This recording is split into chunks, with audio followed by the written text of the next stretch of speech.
conférence qui est probablement la plus attendue de tout ce congrès, puisqu'il s'agit de celle de Madame Filosa, qui est une femme absolument extraordinaire, avec qui nous avons déjà eu l'occasion d'échanger et d'un petit peu collaborer, qui était vice-présidente, par exemple, de la commission des 1000 premiers jours de l'enfant, mais ce serait bien trop réducteur de simplement réduire sa carrière à cet événement. Isabelle Filosa est psychothérapeute, écrit de nombreux livres, réalise de nombreuses conférences, et je me permets de tous vous recommander de taper son nom sur YouTube pour aller regarder ses conférences, que ce soit en lien avec les fonctions ou l'orthodontie pédiatrique ou de manière bien plus large. Chacune de ses interventions est absolument passionnante.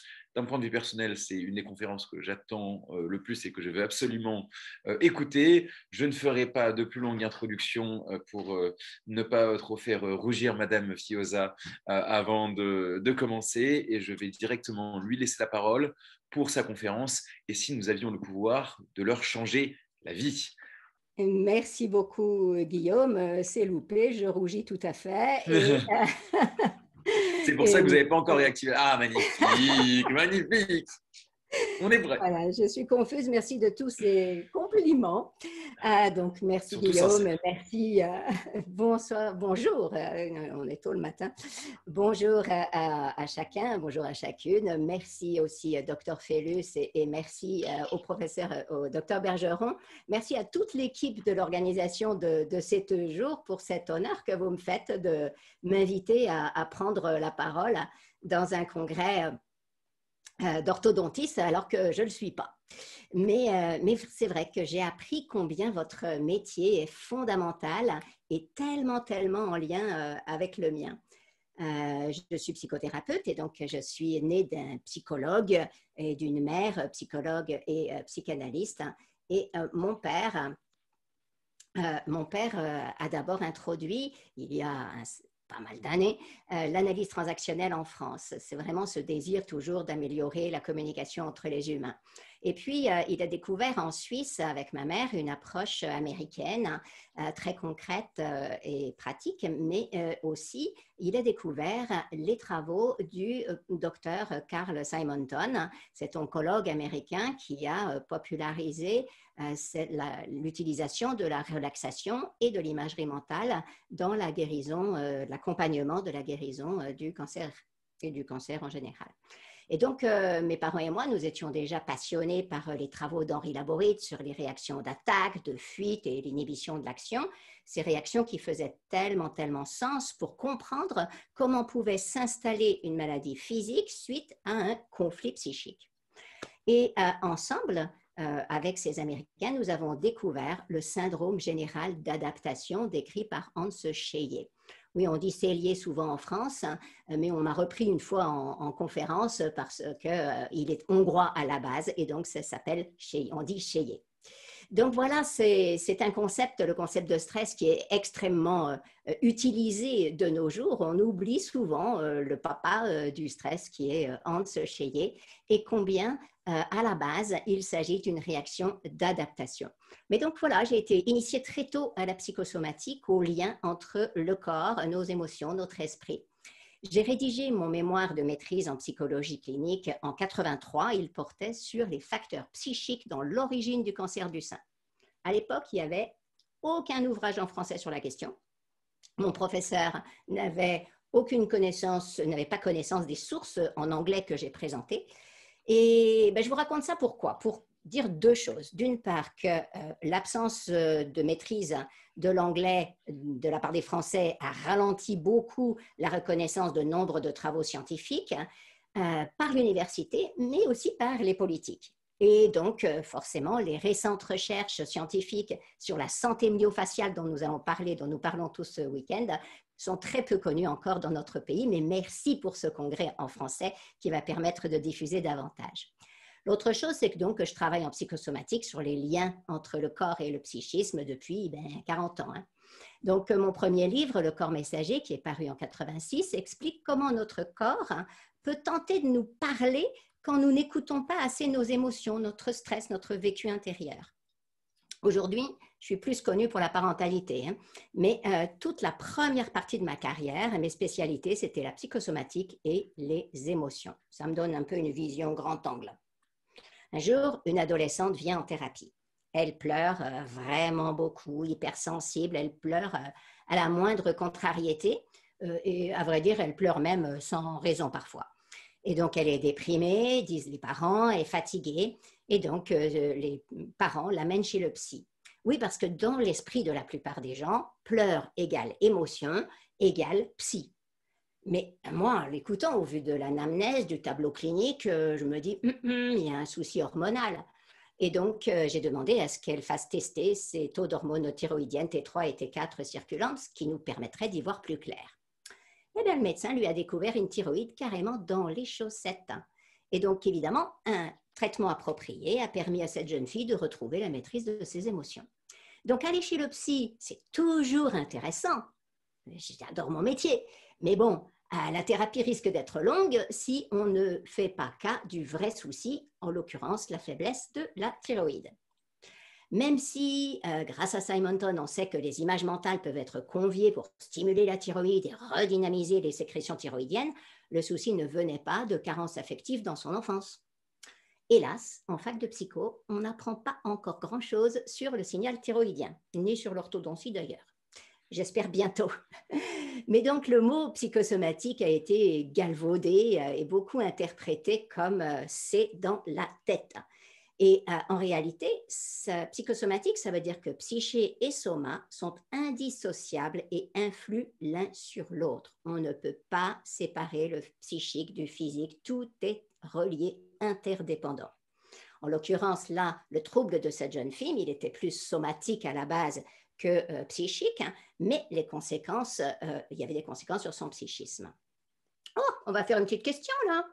On a l'audience qui est en train de déjà répondre au fur et à mesure. Quasiment la moitié a déjà pu voter. Et ce qu'il y a de très intéressant là-dedans, c'est qu'on voit que les résultats sont assez diffus, contrairement à des questions qui ont pu être posées hier où c'était très tranché, les gens connaissaient la réponse. Finalement, on voit que ce qui se raconte aujourd'hui, c'est vraiment quelque chose qui divise et les gens n'en sont pas sûrs.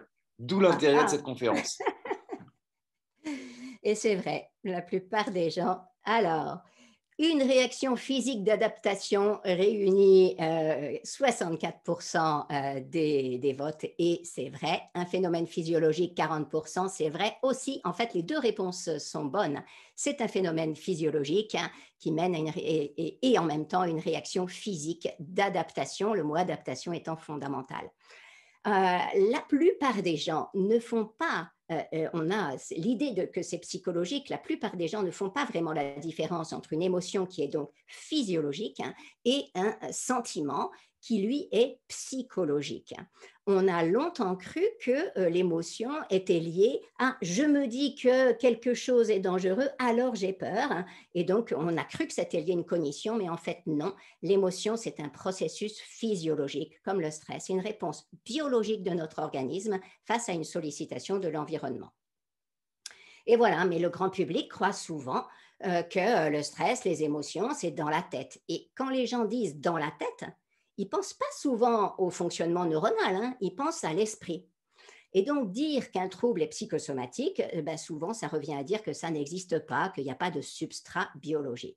Et du coup, le médecin jette l'éponge, la personne est renvoyée vers son psy, lequel psy, le plus souvent, tente de l'accompagner dans l'exploration de son histoire personnelle, de ses sentiments, sans prendre en considération la dimension physique. Alors, je caricature, hein, bien sûr, puisque les praticiens sont de plus en plus nombreux à sortir de cette dichotomie corps-esprit et à mesurer les interactions.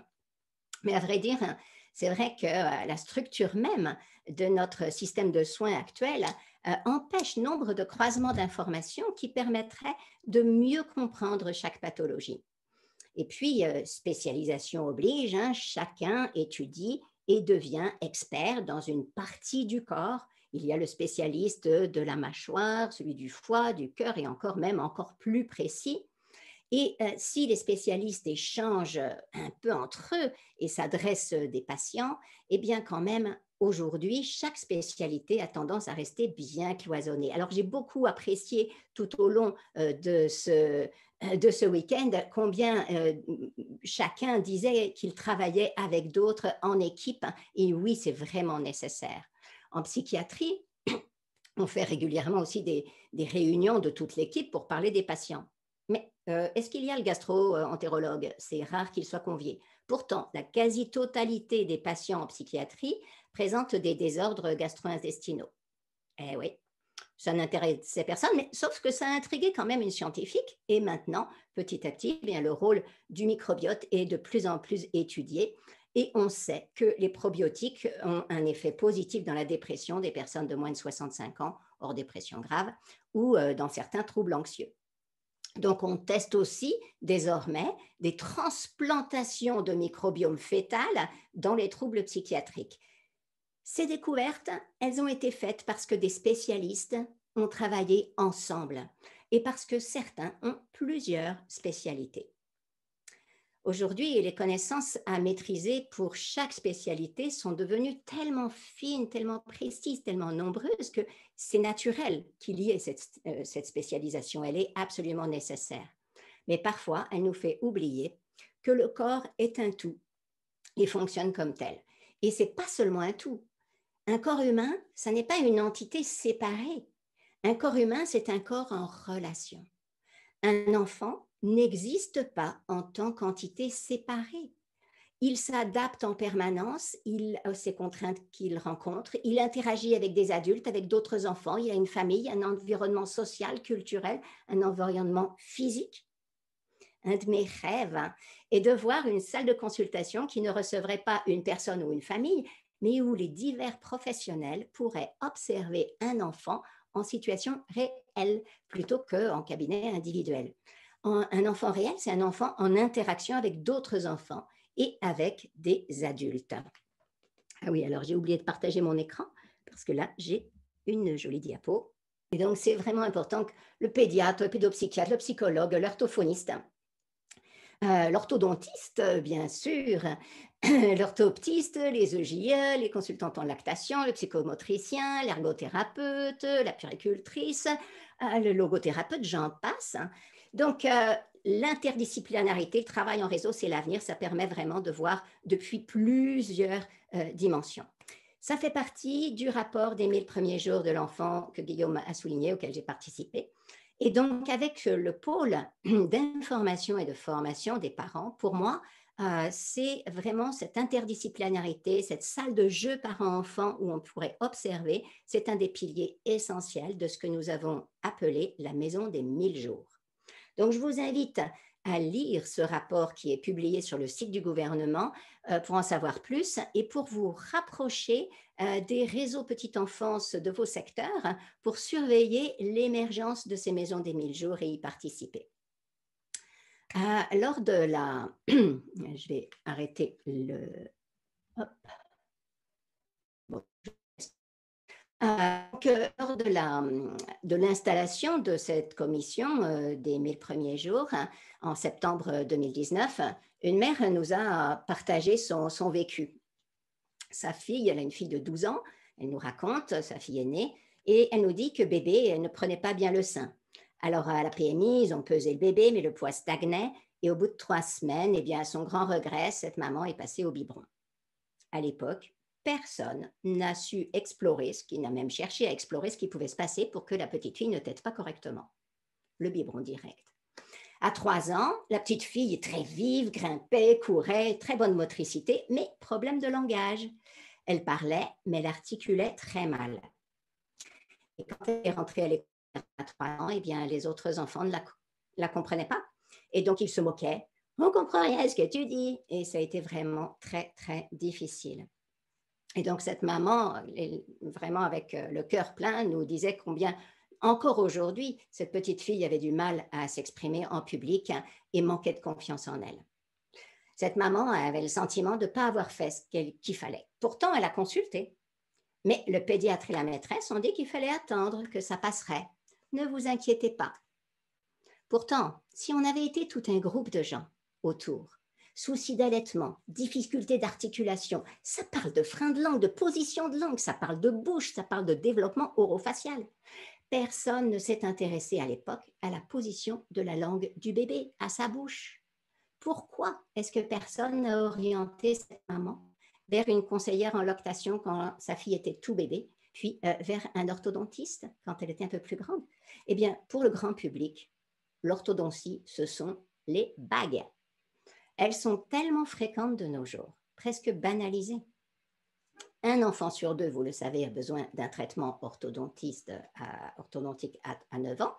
Et oui, parce que voilà, maintenant, 95% des traitements commencent à 9 ans à l'heure actuelle. Ça m'a terrifiée quand j'apprends ça parce qu'on traite du coup un problème qui s'est forcément souvent aggravé, qui est devenu chronique, mais un problème dont on ne mesure pas vraiment l'impact. Le traitement, en plus, s'il n'est pas accompagné d'un traitement fonctionnel, une fois les bagues ôtées, les dents ont tendance à repartir. Et puis en attendant, eh bien, combien d'années de souffrance pour la petite fille, le petit garçon, pour ses parents.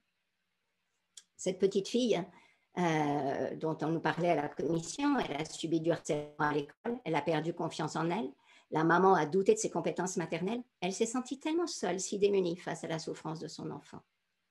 Mais quand j'ai évoqué le jour de l'installation à l'Élysée que les difficultés d'allaitement, de prononciation et les difficultés scolaires qu'elle avait maintenant pouvaient avoir une origine commune, eh bien, j'ai rencontré des yeux ronds. Ces informations sont encore beaucoup trop méconnues, même de nombreux professionnels.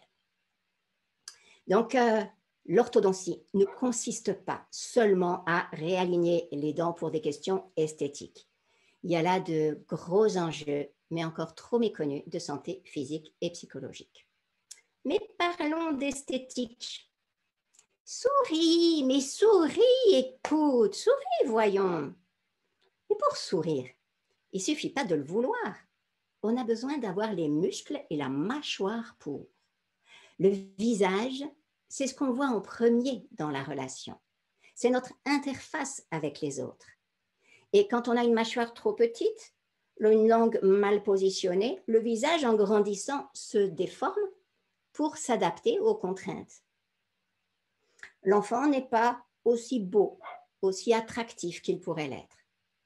Une petite fille se fait appeler nez de cochon, une autre a le nez en avant, menton en avant, l'autre a le menton qui fuit. Et quand le visage n'est pas harmonieux, eh bien, les enfants sont exposés à de nombreuses moqueries. Et du coup, quand on a honte de son visage, quand on se vit comme laid, on sourit moins. Et quand on sourit moins, on a moins de copains. Quand on a honte, on n'ose pas aller vers les autres, on reste en retrait. Quand en plus on peine à articuler, quand on zozote, comment on fait pour s'intégrer? Donc voilà, au nom de quoi demandons-nous aux parents d'attendre? Pourquoi ne pas intervenir tôt, au moment où on peut encore faire toutes sortes de choses pour redresser et permettre un développement harmonieux?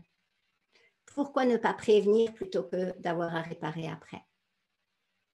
Et puis, la forme du visage, elle impacte l'expression émotionnelle. Avec un menton rétrognath, on a bien du mal à s'affirmer. La colère, ça fait avancer la mâchoire. Essayez là un petit coup. Mettez votre mâchoire en avant. Voilà, tout le monde. On met la mâchoire en avant comme ça. Et essayez de vous sentir bien détendu. C'est hyper dur. En revanche, les pensées agressives, ça vient facilement.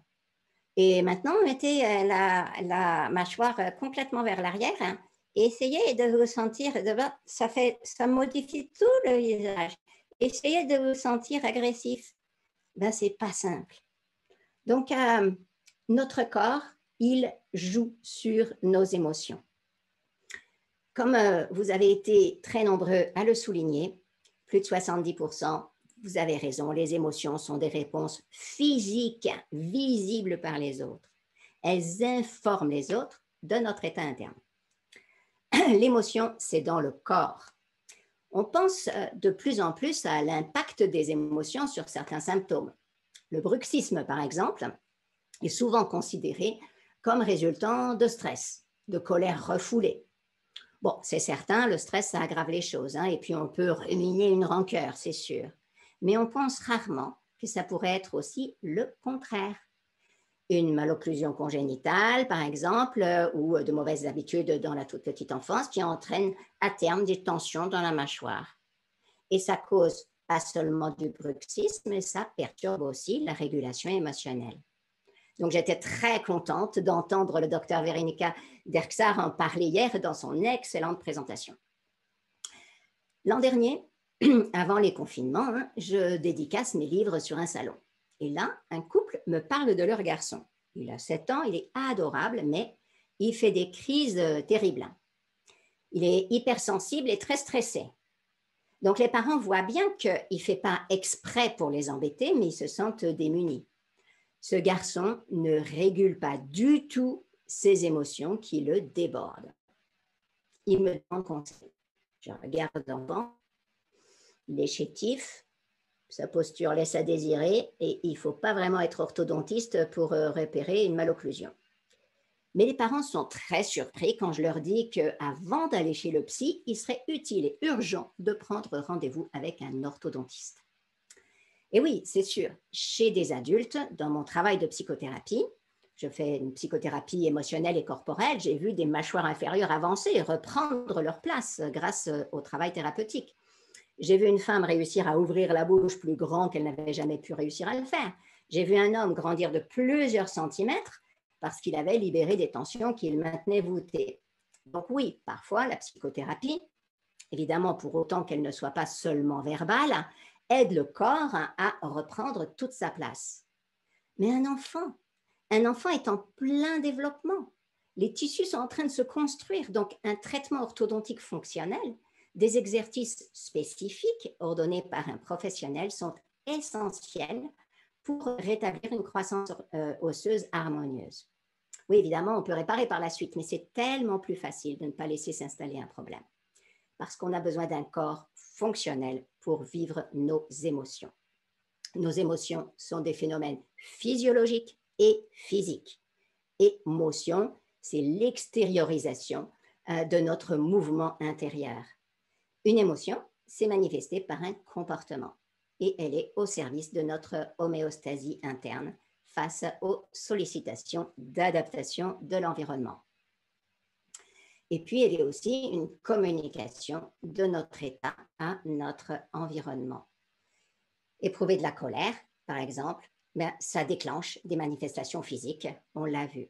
Et c'est vraiment important dans la communication avec les autres. Les émotions, c'est dans le corps. Une des raisons pour lesquelles les enfants d'aujourd'hui font bien plus de crises que ceux d'hier, alors outre les perturbateurs endocriniens, eh bien, c'est le manque de tonus musculaire. Les enfants d'aujourd'hui maîtrisent moins leur corps, ils peinent à réguler leur circuit émotionnel. Ils sont beaucoup trop souvent assis. Il y a le stress de l'immobilité plus la posture non physiologique. Quand on est assis, le périnée se relâche. Petit à petit, les muscles qui ne sont pas sollicités fondent, les muscles du dos.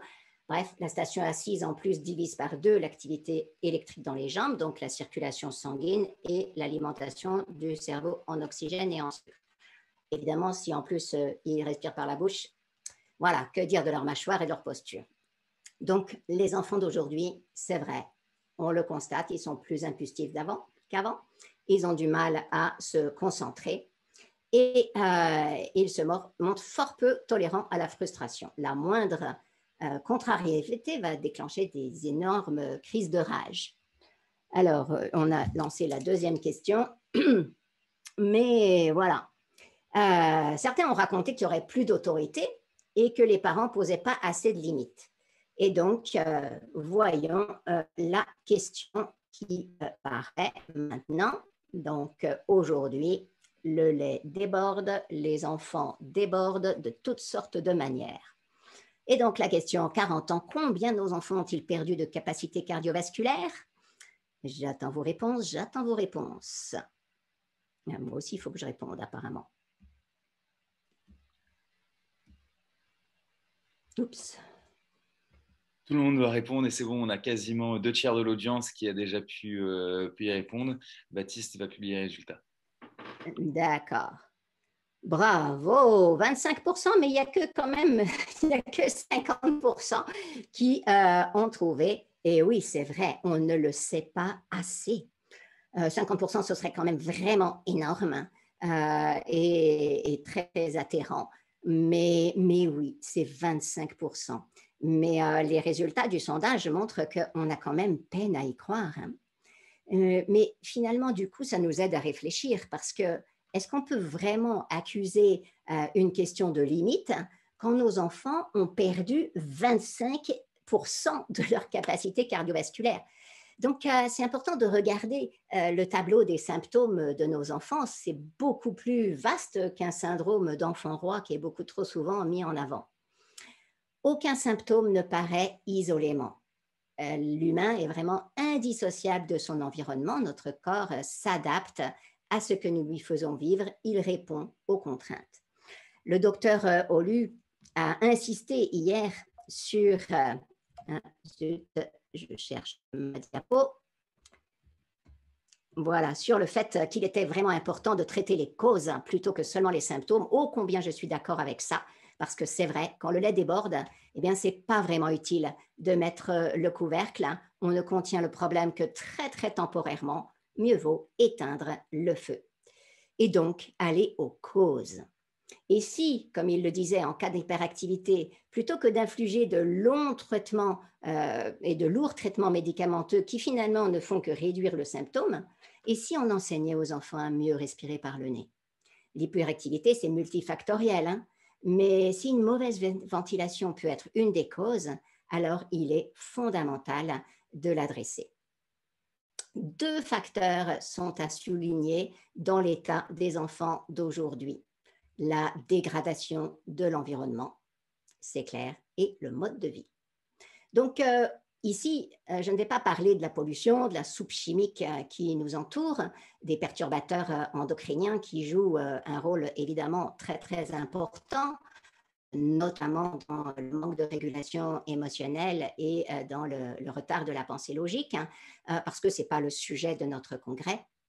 Et ce n'est pas non plus ça, là-dessus, que vous, spécialistes de la bouche, vous avez le plus de pouvoir. Donc, parlons des habitudes de vie. Selon cette loi qui a été de multiples fois rappelée tout ce week-end sur la loi d'usage et de non-usage, donc la fonction crée l'organe. Un organe se développe si on l'utilise, il s'effondre progressivement s'il n'est pas utilisé. Or, les bébés aujourd'hui, les enfants, ne mobilisent plus assez leur corps. Et pour ce qui nous concerne pour ces 2 jours, ils ne mobilisent plus assez leur mâchoire, leur bouche, ils ne mastiquent plus assez, ils ne têtent plus assez le sein de la maman. Et on va mettre dans l'autre sens, d'ailleurs, ils ne têtent plus, puis ils ne mastiquent plus assez. Et donc, ça entraîne tout un cortège de conséquences que je découvre peu à peu. Ma fille, elle a aujourd'hui 26 ans, mais elle se réveillait à 1 an beaucoup la nuit. Et la pédopsychiatre a été très claire. C'est parce que vous l'allaitez. Pire, elle s'endort au sein. C'était il y a 25 ans. Mais je reçois des témoignages de parents démunis qui entendent ce genre de choses. Alors même que on le sait, c'est un facteur de protection, certains accusent l'allaitement de tous les maux.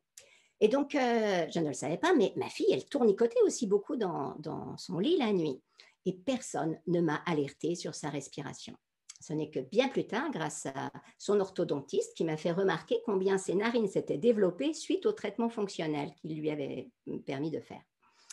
Donc, Margot est née par césarienne. J'avais eu énormément de crevasses en l'allaitant.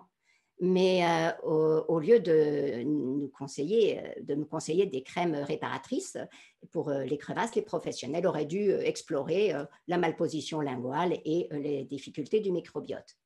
Bref, si ma fille peinait à s'endormir le soir, si elle se réveillait la nuit, si elle tournicotait dans son lit, c'est qu'elle avait un souci de respiration et de microbiote. Elle avait un souci de la sphère oro-myofaciale.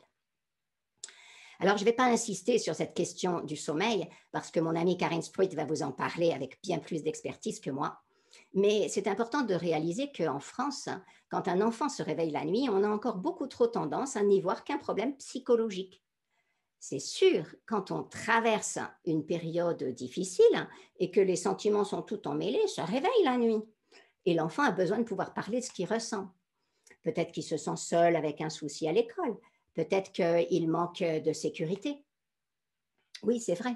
Mais peut-être aussi qu'il se réveille tout simplement parce qu'il ne respire pas bien. C'est alors toute une famille entière qui dort mal, qui est fatiguée. Et donc, du coup, les ressources s'épuisent, la patience aussi. Parce que oui, c'est pas si simple de rester empathique avec ses enfants quand ni nous ni eux ne dormons suffisamment.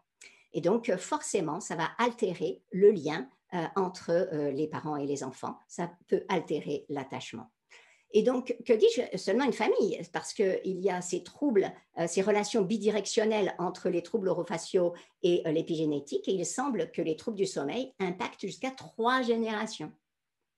Donc, manque de sommeil dit aussi stress de l'organisme, diminution des défenses immunitaires, diminution des capacités attentionnelles, manque de maîtrise des émotions et du comportement, difficultés scolaires, difficultés d'intégration des apprentissages, parce que, comme Karen le soulignera, c'est pendant le sommeil que nos souvenirs s'organisent dans la mémoire à long terme. Donc, un enfant qui se réveille la nuit, non seulement il voit ses capacités baisser, mais il se sent en échec. Et malgré tous ses efforts, ça peut abîmer ses relations avec ses parents.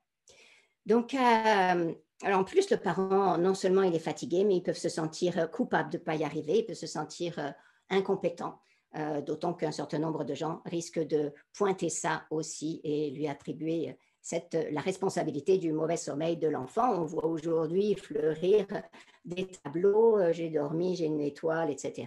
Alors que peut-être c'est autre chose, parce que pourquoi l'enfant se réveille? Eh bien, l'orthodontiste nous glisse une réponse. Il se réveille pour respirer.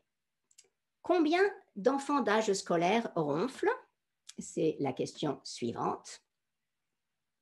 Ça, vous devez le savoir très bien. Je reviens plus dans votre métier. Mais on voit que les réponses sont tout de même plus marquées, mais avec une vraie hésitation entre 2 réponses. Ah. Mais là encore, c'est quelque chose qu'on peine à imaginer, parce que d'abord, c'est probablement sous-diagnostiqué, hein, donc on verra les réponses, hein, mais clairement, c'est pas si simple. Mais bon, vous le savez, le ronflement, oui, c'est 8 à 13%, et oui, et vous êtes des orthodontistes, donc vous pensez que c'est beaucoup plus, c'est très, très probable.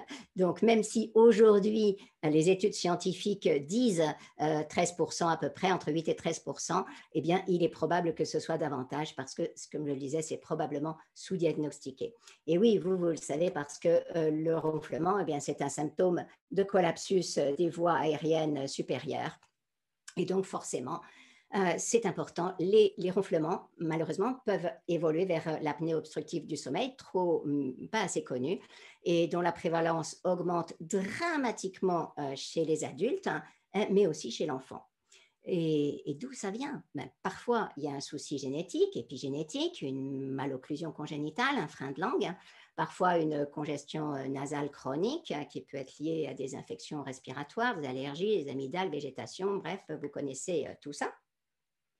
Mais il y a aussi, oula, excusez-moi, je vais boire un tout petit coup. Voilà, mais il y a aussi les mauvaises habitudes.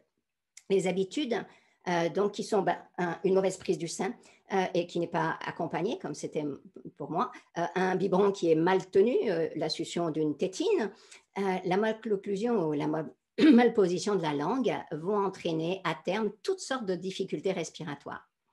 Donc, par habitude ou parce que son nez est encombré, donc l'enfant se met à respirer par la bouche. De nos jours, les statistiques sont effarantes.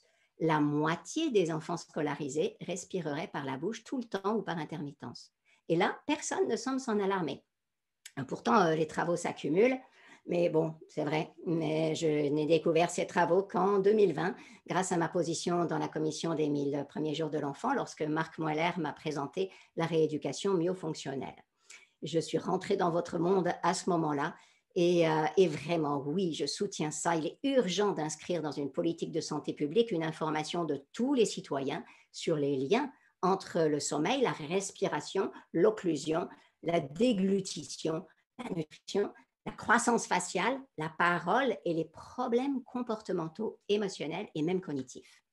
Parce que vous le savez, seule une respiration par le nez filtre correctement l'air, régule la température, l'humidifie et permet une oxygénation optimale des cellules et donc un fonctionnement optimal du corps, du cerveau, de tout notre être.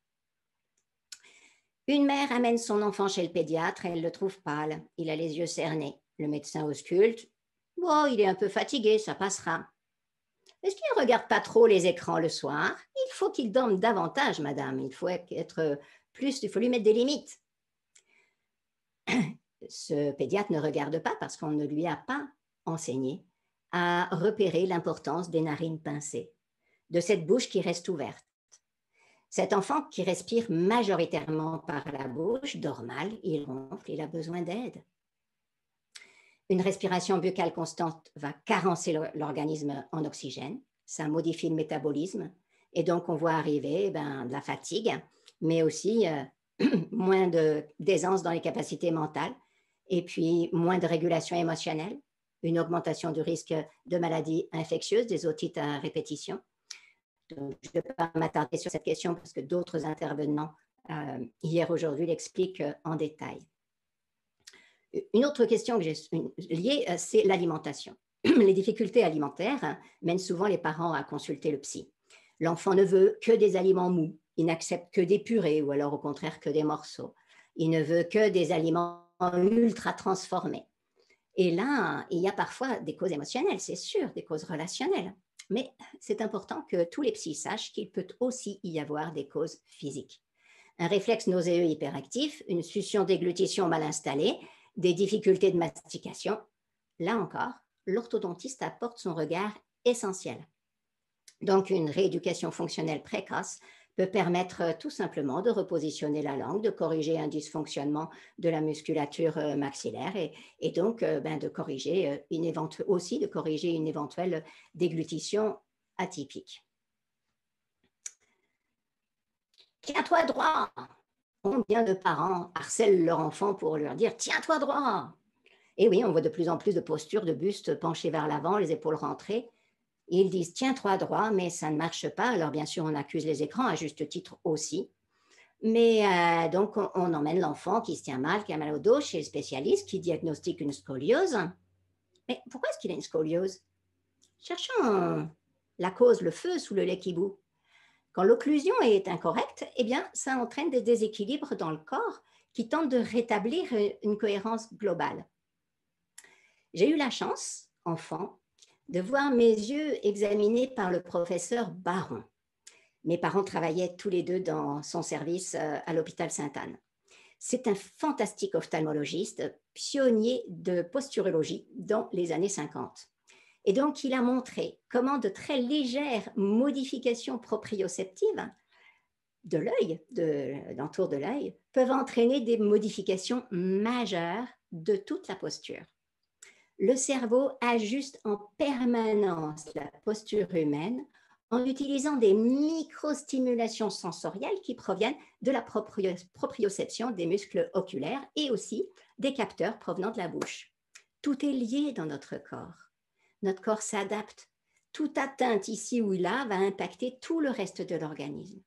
D'où l'importance de se pencher à plusieurs spécialités sur un enfant pour ne pas tronquer le diagnostic. Car chaque spécialiste fait un diagnostic juste dans le cadre de sa spécialité, mais un enfant est une personne et nous devons aussi le regarder dans sa globalité, dans son adaptation au monde, à son environnement.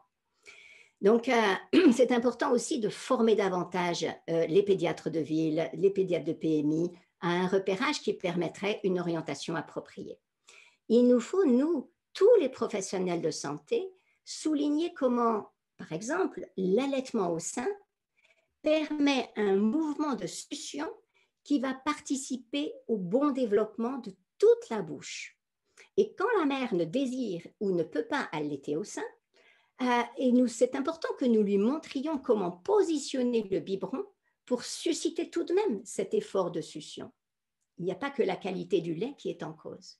Le geste est fondamental. On a besoin de souligner la nécessité de la mastication et le danger des tétines qui sont beaucoup trop souvent dans la bouche. On a besoin de souligner l'importance de la respiration nasale.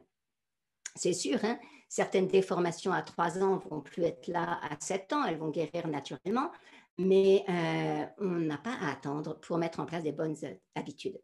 Avant, on ne savait pas trop comment soigner, donc on ne voyait pas trop l'intérêt de dépister, mais on nous disait tout le temps qu'il fallait attendre. Mais maintenant, et ce congrès le montre, tous les experts qui nous ont parlé nous montrent, nous avons des ressources. Quand les enfants sont petits, de simples changements d'habitude et des traitements fonctionnels suffisent, tandis que lorsque les dommages sont installés, on doit recourir à des traitements nettement plus lourds. Dès 2 ans, on peut dépister les problèmes et un lien entre la puéricultrice, l'orthodontiste serait tellement, tellement pertinent. Voilà, durant ces 1000 premiers jours, un enfant construit son avenir. Et donc, j'espère que les orthodontistes prendront leur place au sein des et toutes les spécialités autour de la bouche, que vous prendrez votre place parce que, au sein des maisons des 1000 jours, parce que vous êtes essentiel dans le dépistage. Et puis, vous pouvez faire tellement, tellement d'actions de prévention. Il y a trop peu de gens qui connaissent les liens entre la mastication, la respiration, la déglutition, le sommeil, la posture, la régulation. Bref, il y a très peu de gens qui imaginent l'impact d'une simple et minuscule petite tétine. Et oui, avant, les bébés suçaient leur pouce ou un doigt de la maman, le sein ou bien un bout de tissu. Et puis, les matériaux plastiques sont arrivés et des tétines de plus en plus sophistiquées ont envahi les présentoirs. Aujourd'hui, 80%, si ce n'est plus, des parents occidentaux donnent une tétine à leur enfant. Phénomène de mode, influence des industriels ou réel besoin du tout petit, on se pose la question. Et oui, les publicités disent toutes sortes de choses. Elles disent oui, la sucette est importante pour de nombreux enfants, elle est réconfortante, apaisante, elle permet de répondre à leurs besoins naturels de succion. Voilà, on a inventé un besoin naturel de succion en oubliant que ce n'est pas un besoin, mais c'est un réflexe de succion. Et pour calmer les pleurs et les petites angoisses. Et bon, évidemment, les parents, quand ils entendent ça, ils sont désireux du meilleur pour leur enfant, donc ils peuvent se laisser abuser par ces promesses. Hein. Mais là, le psy devrait intervenir et souligner qu'une angoisse, ça a des causes. Hein. Et donc, oui, les pleurs, ça s'arrête, mais la tétine ne répond pas à la cause du souci, ça n'éteint pas le feu, ça juste, c'est mettre un petit couvercle. Les cris des bébés ne sont pas de l'angoisse, ça exprime de l'inconfort, de la faim, de la soif, de la gêne, de la solitude. Et peut-être ça exprime des choses aussi sur comment ils ne peuvent pas boire suffisamment correctement. La tétine, ça invite au refoulement émotionnel. On enseigne à l'enfant à ne plus prêter attention à ses sensations ou ses besoins. Quand le parent écoute les pleurs du tout petit, met des mots affectueux sur ce qu'il vit et répond à ses besoins, les neurones du bébé se connectent en réseau et lui permettent toute sa vie de réguler ses états internes. Plusieurs équipes universitaires ont montré que chez les garçons, seulement les garçons, on ne sait pas pourquoi encore, l'usage de la tétine au cours de la journée réduit les capacités d'empathie et l'intelligence émotionnelle. Ben oui, parce que le parent sourit, l'enfant limite, les interactions nourrissent l'attachement et c'est grâce à ce mimétisme facial et à la mobilité des muscles du visage que l'enfant s'approprie tout un registre d'émotions qu'il peut repérer et comprendre. Mais si vous avez la tétine, et pas, le pouce, ça va parce qu'on l'enlève, mais la tétine, eh bien, au cours des premières années, si on le met trop souvent, eh bien, ça réduit le mimétisme facial. Et donc, au bout de 5 ans d'usage de tétine, à 4 heures par jour, ça va vite, eh bien, ça réduit l'empathie. Et puis ça, vous le savez, les orthodontistes le savent, 35% des enfants qui ont communément une tétine verront leur denture déformée, même si cette dernière est orthodontique. Et le nom d'orthodontique le plus souvent que le nom. Une autre communication hier a souligné combien d'autres conséquences moins visibles peuvent handicaper les enfants en fragilisant cet équilibre crânio-facial. Les parents et les professionnels doivent savoir que la tétine est à utiliser avec grande modération car elle entretient des mouvements atypiques de la langue et de la déglutition et que ce serait utile de pouvoir corriger tout ça. Et puis paradoxalement aussi, parce qu'on croit que du coup on ne respire pas par la bouche, ben si, ça incite à respirer par la bouche. La malocclusion, voilà, vous pouvez répondre en même temps à la question. La malocclusion, c'est une maladie de civilisation. La prévention est donc essentielle. Détecter tôt, c'est protéger les enfants des moqueries, c'est dire stop au harcèlement. Détecter tôt, c'est permettre une oxygénation correcte du cerveau. C'est des enfants plus joyeux, plus vivants, de meilleure santé et qui réussissent mieux à l'école. Détecter tôt, c'est donc protéger la santé physique, émotionnelle, cognitive et sociale des enfants qui passent dans votre cabinet. Et j'espère que vous serez très nombreux à vous joindre à ces maisons des 1000 jours qui ne sont pas forcément des bâtiments, mais une façon, un concept pour travailler davantage en réseau. Plus j'en apprends sur vous, plus sur votre métier, plus j'aime et je mesure combien il est fondamental pour le développement d'un enfant. Je n'ai pas vu l'arrivée du sondage, mais toutes les réponses étaient bonnes, évidemment. Voilà. Et vous avez tout mis, mais oui, de toute façon, il y a tout. Toutes les réponses sont vraies et vous êtes essentiel. Et donc, il me manque juste la dernière diapo qui n'arrive pas à passer. Je ne sais pas pourquoi. Bon, voilà. Et grâce à l'orthodontiste, eh bien, tout cela change. Merci beaucoup. Votre métier est fondamental et tellement, tellement en relation avec le mien. Merci. Magnifique Isabelle, il y a beaucoup de questions et beaucoup de réactions comme vous pouvez déjà le voir. Notamment une des questions qui a été mise comme résolue de Claire Leroux que je trouve intéressante, qui nous dit, alors je pense comme ça depuis 30 ans également, mais est-ce que le passage à l'oralité secondaire peut être dû à un problème psychologique et inversement? Eh bien oui, en fait, comme je vous le montre, il y a toujours une interaction. On ne peut pas séparer le psychique du physique. Et il est clair qu'un trauma, quelque chose qui fige, risque d'entraîner toutes sortes de choses. Ce sur quoi nous avons du pouvoir, c'est sur les habitudes. Et donc, on peut souligner et accompagner et être vigilant à ce qui se passe pour l'enfant. Mais je pense que, je ne sais pas, je n'ai pas l'information réellement sur cette question, mais je pense qu'a priori, oui, psychosomatique, en fait, ça va toujours dans les deux sens. Parfois, la cause première, pour autant qu'on puisse identifier une cause première, parce qu'en réalité, il y a un faisceau de causes, un faisceau d'informations qui va construire tel ou tel symptôme, telle ou telle problématique. Mais donc, oui, c'est toujours important et c'est pour ça que je pense que c'est important de ne pas seulement envoyer l'enfant chez un orthophoniste ou un orthodontiste, mais que nous travaillons ensemble autour d'un enfant, parce qu'il y a toujours une dimension, on ne sait pas si elle est première ou secondaire, mais il y a toujours une dimension psychique, une dimension relationnelle et une dimension physiologique. Quand un enfant peine à déglutir, est-ce que c'est la cause? Ça peut être simplement que oui, il est figé à l'intérieur et quelque chose se bloque en lui et donc du coup, il peine à passer à cette déglutition.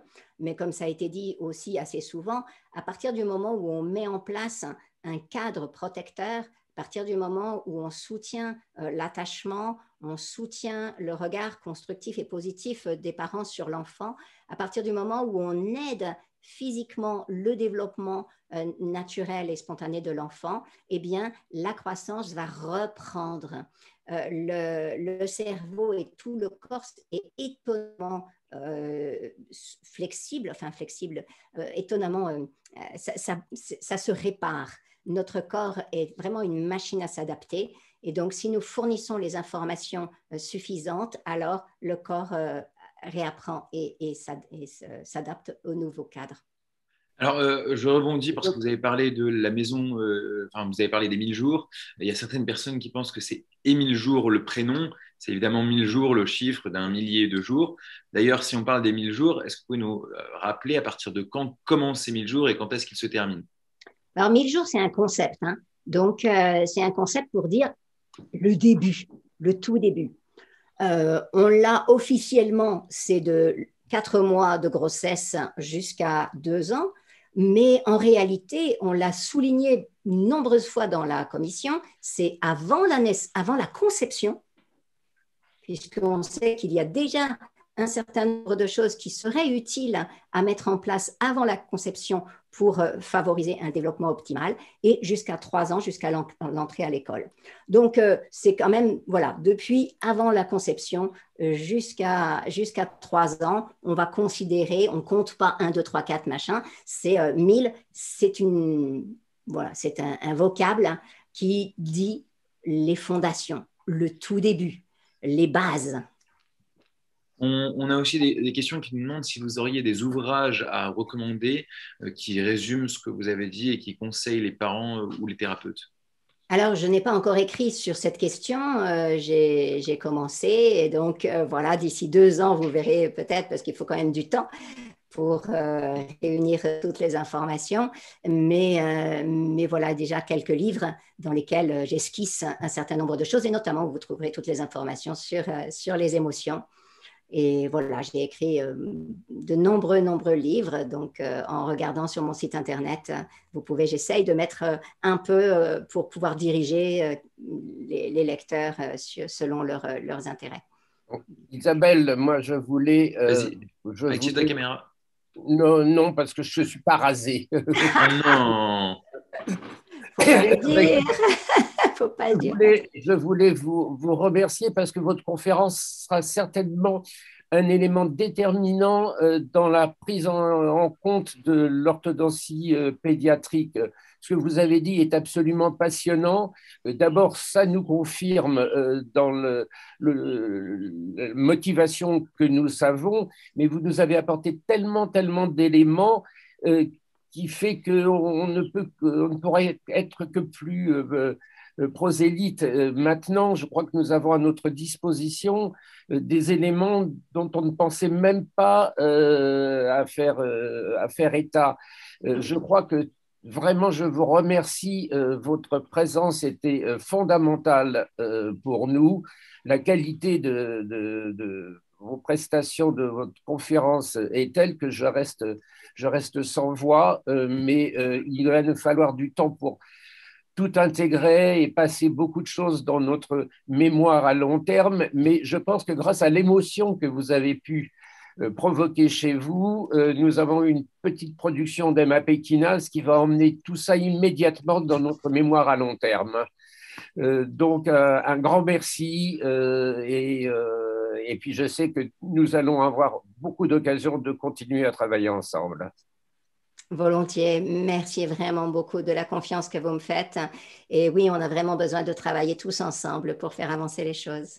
Je vois d'ailleurs une question de notre président à la SFOP, le docteur Patrice Bergeron, qui vous demande que pensez-vous du visage de la malbouffe et de la pollution qui modifie la croissance de l'enfant? Nous remarquons qu'ils peuvent souffrir d'hypodéveloppement des mâchoires, du visage, des fonctions, et quelles sont pour vous les répercussions psychologiques? Phénoménal, je suis entièrement d'accord avec lui. J'ai pas, voilà, je n'ai pas eu le temps de développer tout ça, mais oui, clairement, la malbouffe aujourd'hui, tous ces aliments tellement mous, gras et sucrés, c'est-à-dire qu'il y a plusieurs éléments qui se conjuguent. Il y a déjà un certain nombre de produits chimiques dedans qui n'améliorent pas les choses, mais ils sont aussi plein de graisses tout à fait nocif pour notre organisme, beaucoup trop de sucre et en plus le côté très mou et effectivement le visage s'effondre et bien forcément quand on n'a pas la mâchoire pour, quand on n'a pas le visage pour, quand on n'a pas cette structure, eh bien on a forcément davantage de mal à réguler ses émotions, mais aussi directement ces graisses et ces sucres et ces polluants chimiques vont impacter le fonctionnement de nos neurones et nous ne pouvons pas réguler nos émotions de manière aussi aisée que lorsqu'on a une alimentation saine. Donc oui, je milite pour une alimentation saine et c'était aussi l'idée de cette terre polluée, c'est l'ensemble de toutes ces habitudes dirigées par les industriels. En fait, les industriels cherchent à vendre et malheureusement, tout ce qu'ils produisent est extrêmement appétant. Ils sont très forts pour ça. Et du coup, eh bien, on a tendance, trop d'enfants, trop de jeunes et d'adultes ont tendance à céder à la facilité. Mais plus on va aller vers... On ne savait pas avant à quel point ça pouvait poser problème. On se disait, oui, ben, ça fait grossir, c'est tout. Mais en fait, non. Et quand on commence à réaliser que du coup, ben, on perd quelques points de QI, bon, il y a aussi le problème de la thyroïde, hein, mais on n'a plus les mêmes capacités qu'avant. On ne peut pas réfléchir de la même manière. Pour moi, la plus belle chose, ça a été lorsque mon fils, qui faisait ses études de neurosciences à Vancouver, m'a dit, quand j'ai un examen, pendant 15 jours avant, je ne mange que bio et sain. Et je vois mon coturne, celui qui vit dans sa chambre, qui lui mangeait des hamburgers, des hot dogs et toutes sortes de trucs. Et lui, il ratait ses examens. Il dit, moi, je sais que j'ai besoin d'une nourriture saine pour avoir le cerveau en bon état. Et donc, petit à petit, on peut aussi permettre aux enfants, aux jeunes et même aux adultes de tester. Je vérifie. Il y a ce qu'on lit dans les livres sur la toxicité de ceci et cela, mais finalement, aujourd'hui, on peut aussi tester. Eh bien, je me fais une diète pendant quelques semaines et je regarde comment est-ce que je vis, comment est-ce que je réfléchis. Et bien voilà, on voit tout de suite la différence. Hein, et la différence est importante aussi sur le plan des émotions. J'ai écrit un livre sur un zeste de conscience dans la cuisine, sur comment la méditation pleine conscience en cuisine, mais aussi l'impact de l'alimentation sur nos émotions, l'impact de l'alimentation sur la violence, hein, l'impact de l'alimentation des enfants, des graisses, des sucres et autres, hein, les caséomorphines, etc. Et donc l'impact de l'alimentation sur le psychisme et sur les réactions émotionnelles de nos enfants. Là encore, quelquefois, on croit que l'enfant a tel et tel problème relationnel avec ses parents. Eh bien non, en fait, c'est juste parce qu'il mange des choses qui ne sont pas très bonnes pour son cerveau et qui multiplient les facteurs d'inflammation et qui ne lui permettent pas de réguler ses émotions correctement, voire pire, qui le font être dépressif ou agressif.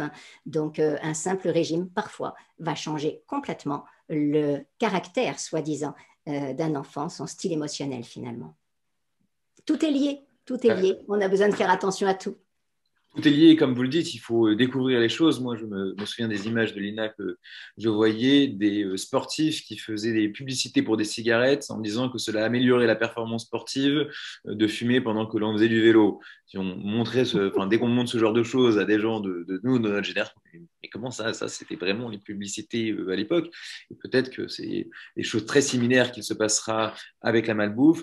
Pour la cigarette, il a fallu qu'on prenne conscience du cancer pour se rendre compte qu'il y avait vraiment une conséquence négative à cela. Comme vous dites, la malbouffe, on se dit, ça rend gros, mais franchement, pas grand-chose de plus. Alors que quand on s'y intéresse, même au-delà des dysmorphoses et des dysfonctions, il y a un spectre d'éléments qui sont touchés par ce mode d'alimentation. Vous dites aussi au niveau des points de QI, etc., qui est beaucoup plus large. Il faudra le prouver et pour ça, il faut faire un petit peu de recherche et il faut qu'il y ait de brillants auteurs comme vous qui publient sur le sujet et fassent prendre conscience au grand public qu'il y a beaucoup de choses à faire sur le sujet.